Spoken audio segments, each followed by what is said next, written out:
কৌতূহল আজও যায়নি। ভূত প্রেত, অশরীরী আত্মা বলে জগতে কিছু সত্যি সত্যি আছে কিনা অনেকের মতো আমারও জানতে প্রবল ইচ্ছা জাগে মনে। তাই কোথাও কোনো অলৌকিক কিছুর গন্ধ পেলেই আগে ছুটে যাই। তবে প্রকৃত কথা বলতে কি অধিকাংশ ক্ষেত্রেই বিফল হয়েছি। বক্তা ফুলিয়ে ফাঁপিয়ে রং চড়িয়ে যেসব কাহিনীকে প্রত্যক্ষ অভিজ্ঞতার বা বাস্তব ঘটনা বলে, রোমাঞ্চিত দেহ ও বিস্মিত দৃষ্টি শ্রোতাদের সামনে উল্লেখ করে বাহাদুরি নেন, তার 15.5 আনাই দেখেছি। অপরের মুখে শোনা, নিজস্ব অভিজ্ঞতার ছিটে ফোটাও তাতে নেই। আমি ছাড়বার পাত্র নই, সঙ্গে সঙ্গে চেপে ধরি। আচ্ছা, এটা কি সত্যি ঘটনা? নিশ্চয়ই, একেবারে নির্জলা সত্যি যাকে বলে। আপনার জীবনে ঘটেছিল? আবার প্রশ্ন করি। বক্তা একটু থেমে এবার আমার মুখের দিকে তাকিয়ে উত্তর দেন, মানে আমার নিজের জীবনে না ঘটলেও আমার শাশুড়ির কাছে শোনা। তার মামার বাড়ি কানপুর। সেখানে যখন ঘটনাটা ঘটে তিনি সশরীরে ছিলেন।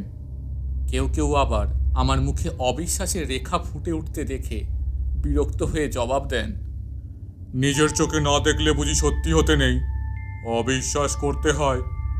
এ ধারণা কোথা থেকে জন্মালো আপনার মনে? বলে ভ্রু কুঞ্চিত করে আমায় প্রশ্ন করেন, কাল পাইকপাড়া রোডে একটা বাড়ির বারান্দা ভেঙে 3 জনের মৃত্যু হয়েছে। আপনি তো চোখে দেখেননি বলে ঘটনাটা সত্যি নয় বলে উড়িয়ে দেবেন? তর্ক না করে চুপ করে যাই। মোট কথা, আমার মন ভরে না সব যুক্তিতে। একেবারে সোজাসুজি যার কিছু অভিজ্ঞতা হয়েছে ভূতপ্রেত সম্বন্ধে এমন লোকের মুখ থেকেই শুনতে চাই, যাতে অন্তত বুঝতে পারি যে সত্যি ভূতপ্রেত, অশরীরী আত্মা বলে কিছু জগতে আছে, এবং মন থেকে অবিশ্বাস ও সন্দেহটা একেবারে মুছে ফেলতে পারি। 2-4 জন এমন লোকের সাক্ষাৎ যে পাইনি তা নয়, তবে বিশ্লেষণ করে দেখেছি তার মূলে আছে মানসিক বিকৃতি বা দৃষ্টির বিভ্রম বা আত্মসম্মোহন। বৈজ্ঞানিক পরিভাষায় হয়তো আরও অনেক কিছু তার নামকরণ করা যেতে পারে। যাকে ওসব বাজে কথা এখন থাক। যে কথাটা আসলে আমি বলতে চাই তা হচ্ছে, একদিন কিন্তু হঠাৎ ট্রেনে এক ভদ্রলোকের মুখে এমন এক কাহিনী শুনেছিলুম যা আমার চিন্তা জগতে সত্যিই একটা বিপ্লব এনে দিয়েছিল। কিন্তু সেই এক এবং অদ্বিতীয়। ও ছাড়া তেমন আর কিছু আজও শুনিনি। তাই এ সম্বন্ধে সুনিশ্চিত কোনো ধারণা এখনো মনের মধ্যে গড়ে তুলতে পারিনি। প্রহেলিকার মধ্যে যেন রয়েছি। ঘটনাটা এই রকম। সেবার বোম্বাই যাচ্ছিলাম। নাগপুর থেকে এক বৃদ্ধ ভদ্রলোক উঠলেন কামরায়। ছোট ফার্স্ট ক্লাস সেই কামরায় আমরা শুধু 2টি প্রাণী। কথায় কথায় আলাপ জমে উঠল। ভদ্রলোক প্রায় 40 বছর বাংলাদেশ ছাড়া। একজন বাঙালিকে এভাবে একাকী নিজের কাছে পেয়ে নিমেষে অন্তরঙ্গ হয়ে উঠলাম। বেশ হাসি খুশি মজার মানুষটি। মাথা জোড়া টাক, এককালে খুবই বলিষ্ঠ ছিলেন। বয়স 70 পেরিয়েছে এই জানুয়ারিতে। না বললে এখনো মুখ চোখ দেখলে মনে হয় 55-56 বড়জোর হবে। ভদ্রলোকের একটি বদ অভ্যাস মুহুর্মুহু চুরুট খান। প্রথমে খুচরো মামুলি আলাপ শুরু হলো, যেমন দেশ, জন্মস্থান, চাকরি বাকরি, ছেলে মেয়ে ইত্যাদি ইত্যাদি।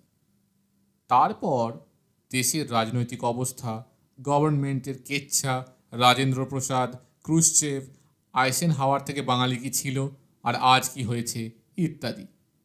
বিলাপ ও সংলাপের পর যখন চুরুটটায় আবার অগ্নিসংযোগ করার জন্য চুপ করলেন, আমি প্রসঙ্গটাকে অন্যদিকে নিয়ে যাবার জন্য বললুম, আচ্ছা, আপনি যখন এখানে দীর্ঘদিন আছেন এবং ব্যবসা বাণিজ্য, বাড়িঘর, জমি জমা অনেক কিছু করেছেন, তখন একটা খবর নিশ্চয়ই আমাকে বলতে পারবেন। এক মুখ ধোঁয়া ছেড়ে তিনি সাগ্রহে বললেন, বলুন। কি খবর? আপনাদের এই নাগপুরে একটা বাড়িতে ভূতের দৌরাত্ম্য শুরু হয়েছে। 3টে লোককে নাকি মেরে ফেলেছে। ব্যাপারটা কতদূর সত্যি জানেন কিছু? ভদ্রলোকের কপালের কয়েকটা রেখা একসঙ্গে কুঞ্চিত হয়ে উঠল। তিনি বললেন, কই মনে পড়ছে না তো তেমন কিছু। তারপর চুরুটের ধোঁয়া এক মুখ ছেড়ে বললেন, কি জানি, নাগপুর তো ছোট জায়গা নয়, হতে পারে অনেক কিছুই। কে আর খবর রাখে বলুন? আমি বললুম, আচ্ছা আপনার কি ধারণা ভূত প্রেত বলে কিছু আছে? আপনি বিশ্বাস করেন? চুরুটটা মুখ থেকে টেনে নিয়ে ভদ্রলোক আমার চোখের উপর তার দৃষ্টি নিবদ্ধ করে মুহূর্ত কয়েক চুপ করে রইলেন। তারপর বললেন, সত্যি কথা বলতে কি, একদিন ছিল যখন একেবারে বিশ্বাস করতাম না। তবে একটা ঘটনা আমার জীবনে যা ঘটেছে, তারপর আর না বলতে সাহস পাই না। কৌতূহল উগ্র হয়ে উঠল। বললুম, কিরকম? সে এক অবিশ্বাস্য কাহিনী মশাই, শুনলে আপনিও হয়তো ঠাট্টা করবেন। লোকটার মাথা খারাপ নাকি? কিন্তু সত্যি আমার জীবনে যা ঘটেছিল, যাকে প্রত্যক্ষ করেছি, এমন করে কিছু না বলে উড়িয়ে দি বলুন তো? প্রত্যক্ষ করেছেন? হ্যাঁ। কথাটা বলার সঙ্গে ভদ্রলোকের কণ্ঠস্বর যেন কেমন ঝিমিয়ে পড়ল। রাত তখন অনেক, বোধহয় 12টার কাছাকাছি। গাড়ি ছুটছে উন্মত্ত বেগে। বাইরের দিকে তাকিয়ে দেখি শুধু জমাট গাঢ় অন্ধকার, আর দুপাশে পাহাড় বন জঙ্গলের ঠেসাঠেসি। ঠিক মনে নেই সেদিনটা বোধহয় অমাবস্যা ছিল। যা হোক, ভদ্রলোককে চিন্তাময় দেখে বললুম, আপনার জীবনে ঘটেছিল বলেন কি? হ্যাঁ। বলেই তিনি এমনভাবে নিশ্চুপ হয়ে গেলেন যেন কথাটা আমার কাছে বলা উচিত হবে কিনা তাই ভাবছেন আতঙ্কে। নিঃশব্দে কিছুক্ষণ তাঁর কপালের কুঞ্চিত রেখাগুলির দিকে তাকিয়ে আমি প্রশ্ন করলুম, এই নাগপুরেই কি ঘটেছিল? না। বলেই তিনি যেন ভেতরে ভেতরে শিউরে উঠলেন। কি একটা মর্মান্তিক কথা যেন হঠাৎ মনে পড়ে গেল। চোখ দুটো আস্তে আস্তে আমার চোখের উপর রেখে তিনি বললেন, জাদুকর নরপতির নাম শুনেছেন? আরে বাপ, তিনি তো মস্ত বড় ম্যাজিশিয়ান ছিলেন। একবার সরস্বতী পুজোর সময় হার্ডিঞ্জ হোস্টেলে তার খেলা দেখতে গিয়েছিল। 2টি ছোকরা আমার সামনে অজ্ঞান হয়ে গেল যখন তিনি একটা মেয়েকে স্টেজের উপর কেটে দুভাগ করে আবার জুড়ে দিলেন। ভদ্রলোক বললেন, শেষ দিকে নরপতি ভূতের খেলায় খুব নাম করেছিলেন। শুনেছি বিলেত আমেরিকায় নাকি বহু লোক তার এই খেলা দেখতে দেখতে অজ্ঞান অচৈতন্য হয়ে সিট থেকে পড়ে গেছে। এমন দিন ছিল না যেদিন অ্যাম্বুলেন্স ডাকতে হয়নি।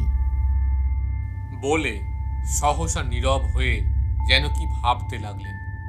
নিঃশব্দে চুরুটটা যে তার আঙুলের ফাঁকে পুড়ছে সেদিকে কোনো খেয়াল ছিল না। বোম্বাই মেল ছুটছে।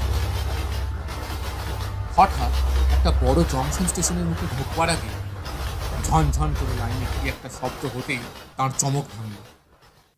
একটা দীর্ঘ নিঃশ্বাস ফেলে তিনি শুরু করলেন, এই নরপতি ছিল আমার একেবারে বাল্য বন্ধু। গ্রামের পাঠশালে, স্কুলে ও কলেজে একসঙ্গে পড়েছিল। তারপর কার্যপলকে দুজনের জীবন দুপথে বেঁকে গেলেও অন্তত বছরে একবার শুভ বিজয়া দশমীর প্রীতি আলিঙ্গন জানিয়ে চিঠি দিতে কখনো তার ভুল হতো না। তা যেখানেই থাকুক, বিলেত, আমেরিকা বা কলকাতায়, এত টাকা, এত রামচস এত বড় লোক হয়েছিল, কিন্তু তা বলে বাল্য বন্ধুকে কোনোদিন ভোলেননি বা কৃপার চোখেও দেখেনি।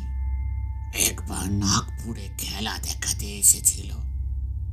গভর্নমেন্ট আতিথ্য গ্রহণ না করে সোজা আমার বাড়িতে এসে উঠল। ও তা নিয়ে শহরে কি চাঞ্চল্য! ওই যা ভুলে গেছি, হ্যাঁ, যে কথাটা বলছিল। বলে ভদ্রলোক আবার ফিরে এলেন পূর্বের আলোচনায়। সেবার শুভ বিজয়ার পরদিন অফিসে বসে কাজ করছি, হঠাৎ টেলিফোন বেজে উঠল। Trunk call from Bombay. Hello বলে তাড়াতাড়ি ফোনটা কানে তুলতেই উত্তর এলো। জগদীশ, আমি জাদুকর নরপতি বলছি। হ্যাঁ, কি খবর? হঠাৎ ট্রাঙ্ক কলছে? খবর সব ভালো। আর একটু পরেই আমার জাহাজ ছাড়বে বোম্বে থেকে। এবার খেলা দেখাতে যাচ্ছি জাভায়, তাই শুভ বিজয়ের প্রীতি ভালোবাসা ও আলিঙ্গন জানাচ্ছি। বলে একটু থেমে কেমন অদ্ভুত কণ্ঠে যেন আবার সে বললে, ভাই, বোধহয় এই শেষ বিজয়া আমার জীবনে, তাই চিঠিতে না জানিয়ে নিজে মুখে জানিয়ে যাচ্ছি। কি যাতা অমঙ্গলের কথা বলছিস বিদেশ যাত্রার আগে? যত পুরো হচ্ছিস তোর যেন ছেলে মানুষই বাড়ছে। বলে মৃদু তিরস্কার করে সেই সঙ্গে আমিও তাকে বিজয়ার প্রীতি সম্ভাষণ জানালাম। সে বললে, সত্যি বলছি ভাই, এবার মনে কেমন যেন ভয় হচ্ছে, হয়তো আর ফিরব না। জানিস, তারা আমাকে মেরে ফেলবে বলে শাসিয়েছে। কারা? চমকে উঠল, যেন বেনামিকে পচ্চাঘাত হলো আমার সামনে। জাদুকরের গলাটা নিমেষে আরেকটু কেঁপে উঠল। বললে, যেসব অশরীরী আত্মাদের নিয়ে খেলা দেখাই, তাদের দলপতি। তুই হয়তো ভাবছিস ঠাট্টা করছি। স্টেজের ওপর কৃত্রিম শিয়াস বসিয়ে কল্পিত ভূত প্রেত আমদানি করে লোক ঠকিয়ে যে এতদিন খাচ্ছে, আজ তার মুখে একই কথা।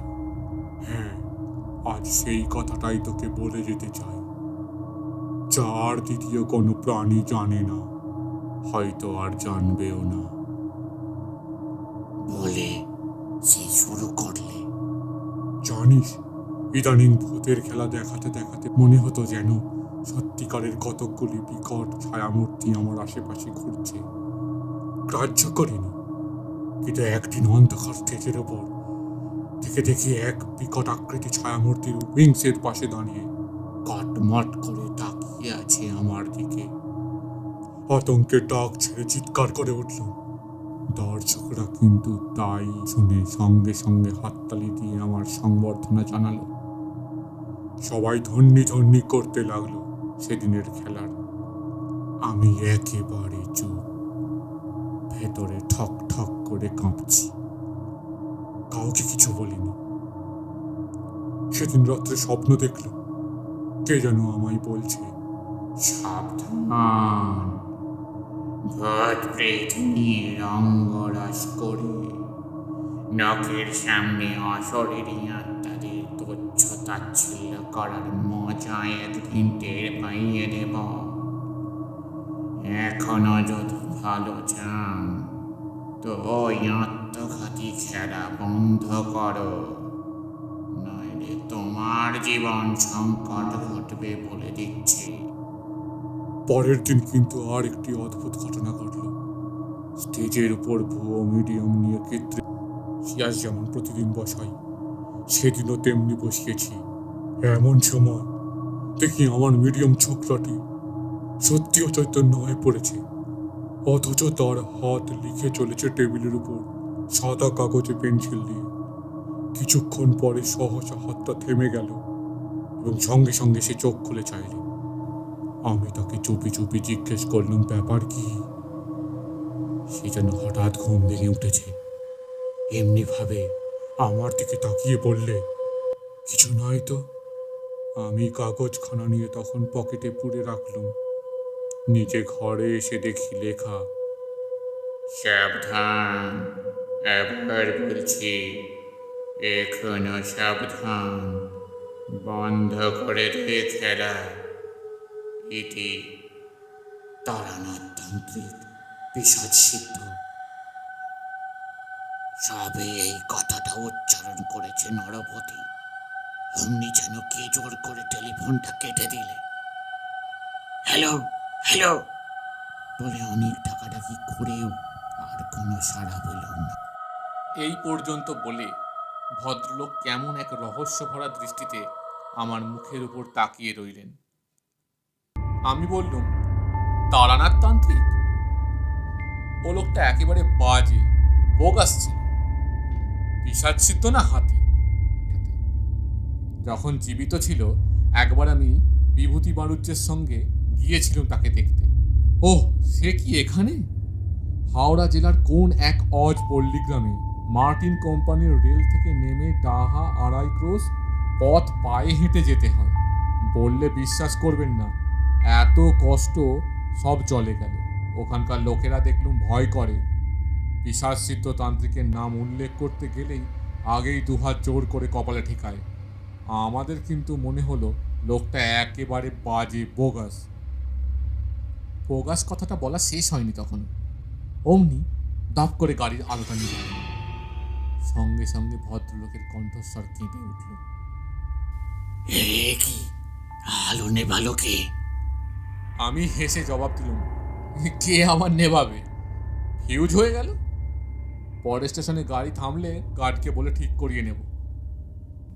বলেই আবার ভদ্রলোককে প্রশ্ন করলুম, হ্যাঁ, তারপর কি হয়? কি আর হবে, মাস তিনেক আর কোনো খবর নেই। তারপর হঠাৎ একদিন দেখি স্টেটসম্যান পত্রিকায় একটা সংবাদ বেরিয়েছে, জাভার বিখ্যাত রঙ্গমঞ্চে ভৌতিক ক্রীড়া প্রদর্শনকালে জাদুকর নরপতি অকস্মাৎ স্টেজের ওপর থেকে অজ্ঞান হয়ে নিচে পড়ে যান। সংবাদপত্রের প্রতিনিধিদের সাক্ষাৎকারে তিনি বলেন, খেলা দেখাবার সময় সত্যিকারের প্রেতাত্মা তাকে এভাবে ঠেলা মেরে ফেলে দিয়েছিল। এই সংবাদ কাগজে প্রকাশিত হওয়ার সঙ্গে সঙ্গে সারা শহরে চাঞ্চল্যের সৃষ্টি হয় এবং একাধিক ক্রমে 2 মাস ধরে একই রঙ্গমঞ্চে ফুল হাউস চলে। আমি একটু হেসে বললুম, ওকে বলে বিজনেস স্টান্ট। ব্যবসা জমাবার ফন্দি কি চমৎকার ব্যবসা বুদ্ধি দেখেছেন জাদুকরের। ভদ্রলোক এবার চটে উঠলেন। চুপ করুন মশাই, আগে সব শুনুন, তারপর লাভাবেন। পরদিন তাকে একটা টেলিগ্রাম পাঠালাম, ঈশ্বরকে ধন্যবাদ, তোমার জীবন তিনি রক্ষা করেছেন। এর ঠিক 15 দিন পরে নরপতির এক চিঠি পেলুম। সেদিন আমার কথা শুনে ঠাট্টা মনে করেছিলি, কিন্তু খুব চড়ে বেঁচে গেছি। তারানাথ তান্ত্রিক পিশাচ সিদ্ধ সাংঘাতিক শত্রুতা শুরু করেছে। জানি না কপালে কি আছে, হয়তো এই শেষ চিঠি আমার তোকে। একটু থেমে ভদ্রলোক এবার চুরুটটা জেলে নিলেন। নিভে গিয়েছিল। তারপর বার কতক টান দিয়ে আবার বললেন,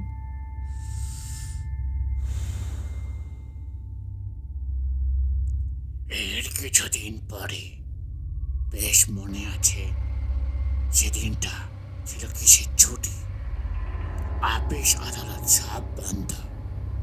আমি একাই আপিস ঘরে বসে কাজ করছি, জরুরি কাজ। পরদিন ইনকাম ট্যাক্সের হিসাব নিকাশ দাখিল করতে হবে। हठात दारोगा ने से खबर दिली, एक छोकरी आपसे भेंट करने मांगता। मुखटा कागज থেকে না তুলে জবাব দিলুম, आज नहीं होगा, কাল আনে বলো। একটু বাদে ঘুরে এসে দারোয়ান আমার হাতে একটা ছোট্ট কাগজের স্লিপ দিলে। তাতে লেখা, শ্রী লীনা চ্যাটার্জি, ফ্রম তারানাথ তান্ত্রিক, পিশাচ সিদ্ধ। আরে, তারানাথ তান্ত্রিক তো মরে ভূত হয়ে গেছে কবে, তার কাছ থেকে আসছে, ব্যাপার কি?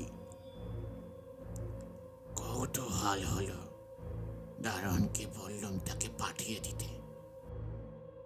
একটু পরে সেই মেয়েটি এসে ঢুকলো ঘরে। ধবধবে রং, কিন্তু ফর্সা বলা চলে না, যেন বিবর্ণ। বয়স 14 হতে পারে, আবার 40ও অসম্ভব নয়। খয়া ঘষা, অপুষ্ট চেহারা, মুখ চোখ নাক সবই আছে, অথচ কোনোটাই ঠিকঠাক মতো নয়। মাথার চুলগুলি কটা, অস্বাভাবিক রকমের লালচে। কপালে 2 হাত ঠেকিয়ে নমস্কার করে বসলো আমার সামনে, মুখোমুখি টেবিলের ওপরে। বিস্মিত দৃষ্টি দিয়ে তার আপাত মস্তক একবার বুলিয়ে নিয়ে বললুম, আপনার নাম লীনা চ্যাটার্জি? মেয়েটি জবাব দিলে, হ্যাঁ। তাঁর গলার স্বরটা মোটেই মেয়েদের মতো নরম নয়, কেমন যেন ভারী ভারী, মোটা কর্কশ। বললুম, কি দরকার আমার সঙ্গে?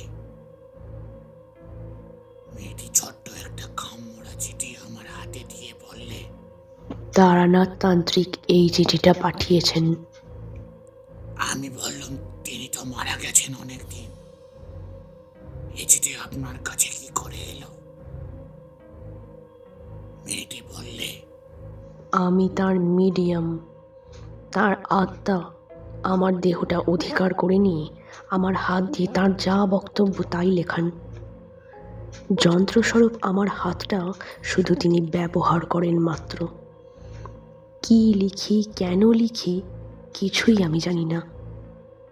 স্বপ্নাবিষ্টের মতো শুধু আমার হাত কাজ করে যায়। চিঠিটা হাতে করে আমি বললুম, আচ্ছা, আমার নাম ঠিকানা এসব তিনি পেলেন কোথায়? মেয়েটি অদ্ভুত এক ধরনের হাসি হেসে উঠল। তিনি পিশাচ সিদ্ধ। পৃথিবীর যেখানে যে মানুষই থাকুক না কেন, তার নাম ঠিকানা জানতে তার কয়েক সেকেন্ড সময় লাগে মাত্র। আচ্ছা, নমস্কার। বলেই মেয়েটি ঘর থেকে বেরিয়ে গেল। সে চলে যেতে আমি খামটা ছিঁড়ে চিঠিটার ওপর চোখ বুলিয়ে চমকে উঠলুম। ছোট্ট চিঠি, মাত্র 3টি লাইন, পেন্সিলে লেখা, তোমার বন্ধু ভেবেছে কি জগতের সামনে আমাদের নিয়ে এইভাবে ব্যঙ্গ বিদ্রুপ কত করবে? সেদিন একটা ছাড় মেরেছিল, তাতেও শিক্ষা হয়নি। আজ থেকে 7 দিন সময় দিলাম, যদি এ খেলা বন্ধ না করে তাহলে আর আমি ঠেকাতে পারবো না তার মৃত্যুকে। সবাই ক্ষেপে উঠেছে। ইতি তারানাথ তান্ত্রিক। ভদ্রলোক এই বলে কিছুক্ষণ স্তব্ধ হয়ে বাইরের দিকে তাকিয়ে রইলেন। হো হো করে ছুটে চলেছে ট্রেন। বাইরে যেমন ভয়ঙ্কর, গাড়ির ভেতরটাই যেন তার চেয়েও বেশি। আমি তখন আর কৌতূহল চেপে রাখতে পারছিলাম না। বললুম, তারপর কি হলো? ভদ্রলোক বললেন, তারপর আর কি? কোন দেশে কোথায় নরপতি খেলা দেখাচ্ছে জানি না, তবু একখানা চিঠি ও একটা তার দিলুম। ভৌতিক খেলা দেখাতে নিষেধ করে। জানি না সে চিঠি ওর কাছে পৌঁছেছিল কিনা, কারণ ঠিক তার 7 দিন পরে কাগজে জাদুকর নরপতির মৃত্যু সংবাদ দেখে একেবারে আঁতকে উঠেছিলুম। সংবাদ বেরিয়েছে, ভৌতিক ক্রীড়া প্রদর্শনকালে অকস্মাৎ হার্ট ফেল করায় জাদুকরের মৃত্যু হয় স্টেজের ওপর। আমি বললুম, বলেন কি? ভদ্রলোক বিষণ্ণ সুরে বললেন, এরপরেও আপনি বিশ্বাস করতে বলেন অশরীরী আত্মা বলে কিছু নেই, ভূত প্রেত সব মিথ্যা। ভদ্রলোকের কথা বিশ্বাস করেছিলুম কিনা জোর করে বলতে পারি না, তবে হ্যাঁ না কোনো উত্তর না দিয়ে খানিকক্ষণ স্তব্ধ হয়ে তার মুখের দিকে যে তাকিয়েছিলুম তা বেশ মনে আছে।